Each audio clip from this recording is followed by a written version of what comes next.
50,000 টাকা বাজেটে দুটো বেস্ট অপশন আমি আপনাদেরকে শো করব।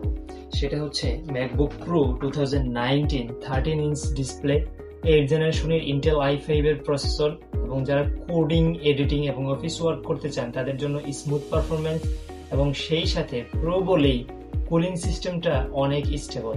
যারা মোটামুটি পাওয়ার ইউজিং, এডিটিং ফ্রেন্ডলি এবং best performance under 50K MacBook খুঁজছেন, তাদের জন্য এটা হতে পারে একটা বেস্ট আইটেম।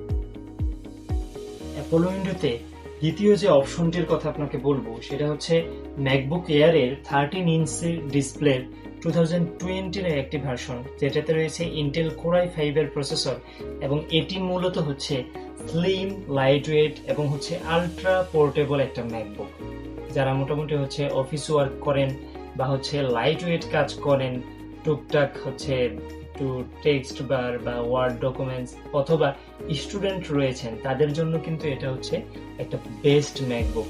মোটামুটি আপনার ব্যাটারি ব্যাকআপ চাইলে অথবা স্মার্ট লুক চাইলে তাহলে কিন্তু হচ্ছে ম্যাকবুক এয়ারটা আপনার জন্য হতে পারে একটা বেস্ট আইটেম।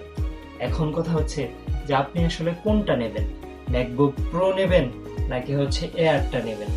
এখন ম্যাকবুক প্রো নিতে চাইলে আপনি যদি হেভি ইউজের কাজ করেন, পাওয়ার চান, স্টেবিলিটি চান, তাহলে হচ্ছে সেই ক্ষেত্রে আপনি ম্যাকবুক প্রোটা নিতে পারেন। আর যদি আপনি লাইট ওয়েটের কাজ করেন, স্মার্ট লুক চান, পোর্টেবল ফ্রেন্ডলি একটা ম্যাকবুক চান, তাহলে সেক্ষেত্রে আপনি ম্যাকবুক এয়ারটা নিতে পারেন। সো ইউ ডিসাইড যে what you want. Stay with us, stay with Apollo Window. ধন্যবাদ।